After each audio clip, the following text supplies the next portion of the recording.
Hi everyone. So my question is going to be coming out of the book about behaviorism, B.F. Skinner. It's coming out of the instincts and driving forces.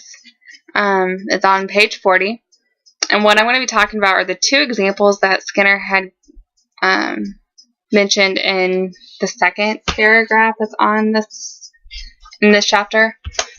So the first one, it talks about attack and why people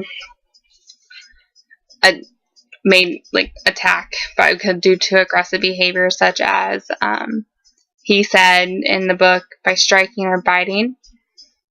And he argues that in a moment some behavior of this sort may be as much a part of genetic endowment as respiration or digestion, but we have no reason to say that the organism attacks because it possesses an aggressive instinct. So the attack is the only evidence we have of the tendency to attack. So that piece, I feel like, is just talking about why people and how and why they may act on instinct to attack. Like he said, because it possesses an aggressive instinct, does that mean that person is aggressive? No. So the way that I kind of looked at that would be that because of the behavior, we're going to react to certain things. Either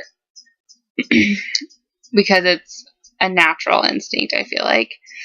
However, if he goes into talking about the territories in the next example, and it says some species defend the territories in which they live, and some of the behaviors seem to be due to the genetic endowment.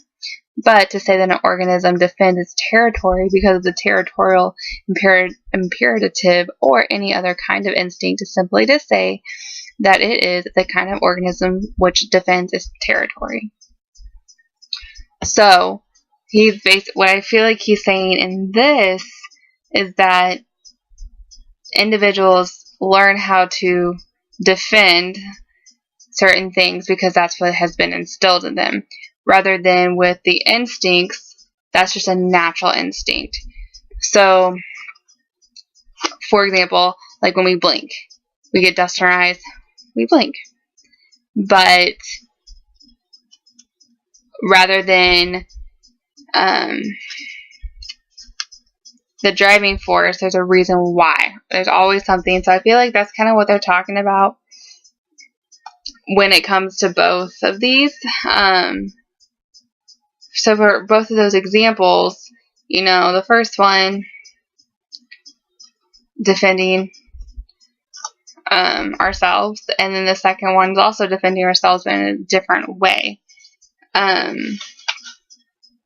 I just felt like, in a way, he's talking about in this section, that instincts are part of everyone's behavior, and some of them are learned and some of them are not learned.